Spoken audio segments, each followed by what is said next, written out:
बोलिए श्री सद्गुरुदेव भगवान की जय, सच्चे दरबार की जय।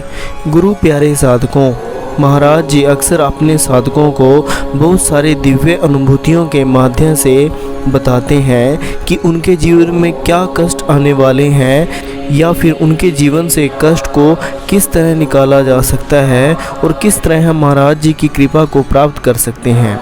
यह तो हम सभी जानते ही हैं कि महाराज जी को खुश करने का एक ही तरीका है, साधना करना और गुरु सेवा करना।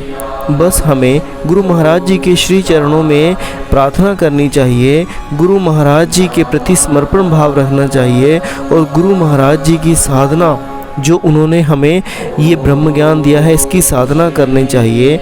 तब हम गुरु महाराज जी के कृपा के पाने के हकदार हो जाते हैं, क्योंकि गुरु को भी हमारे पाप कर्मों को काटने के लिए एक आधार की ज़रूरत होती है और वो आधार हम साधना और सेवा से ही उत्पन्न कर सकते हैं और जिसके माध्यम से गुरु महाराज जी हमारे पाप कर्मों का नाश कर सकते हैं।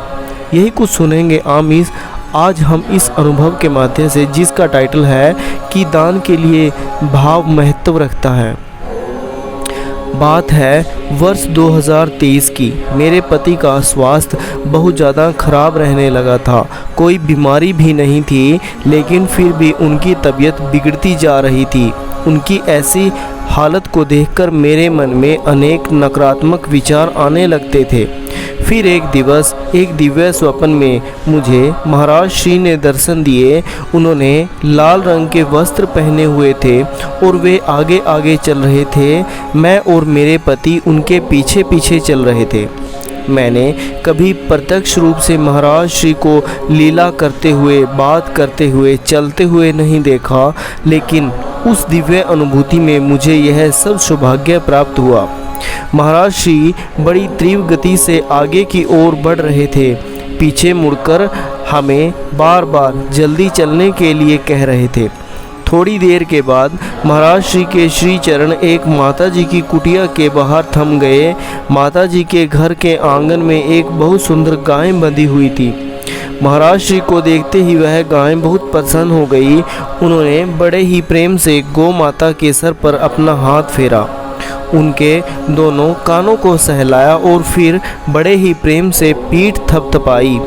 बड़ी ही दिव्य व प्यारी लीला की थी यह।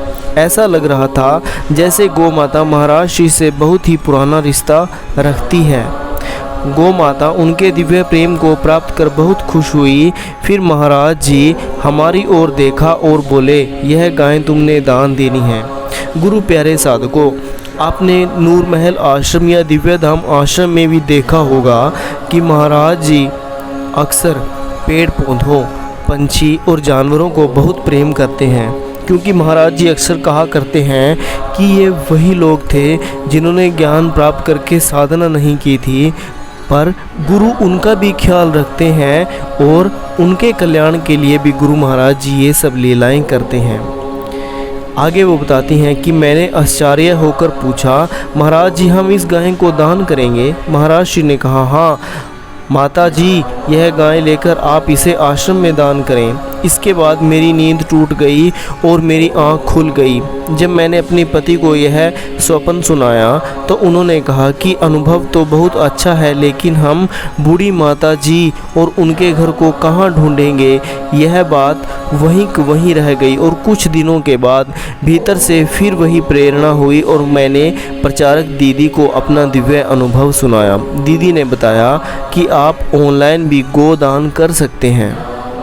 इस अनुभव को सुनेंगे हम अगली श्रृंखला में। इसके साथ ही हम यहाँ पर रुककर एक प्रश्न खुद से करते हैं कि महाराज श्री हमारे कष्टों को और हमारे दुखों को काटने के लिए कितने तत्पर रहते हैं। क्या हमारा सिर्फ वो प्रतीक्षा करते हैं हमारे प्रयास की कि हम प्रयास करें और गुरु महाराज जी कब हमारी तरफ चल के आएँ। महाराज जी अक्सर कहा भी करते हैं कि तुम मेरी तरफ एक कदम चलो, मैं तुम्हारी तरफ 100 कदम चल के आऊँगा। पर क्या हम वो एक कदम उठाकर गुरु की तरफ चलते हैं?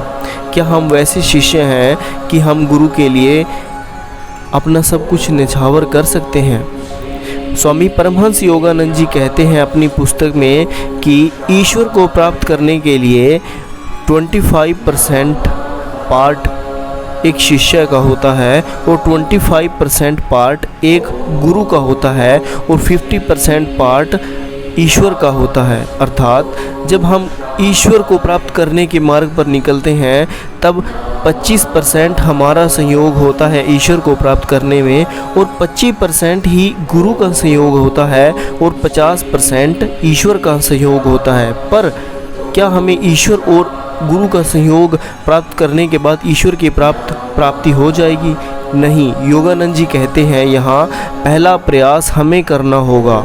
अगर हमने प्रयास कर दिया तो हमारे गुरु का प्रयास स्वयं हो जाएगा और गुरु का प्रयास करने के बाद ईश्वर किसी भी मूल्य पर हमारे प्रयास का फल हमें ना दें, ऐसा हो ही नहीं सकता। बट प्रथम प्रयास हमारा ही रहना चाहिए।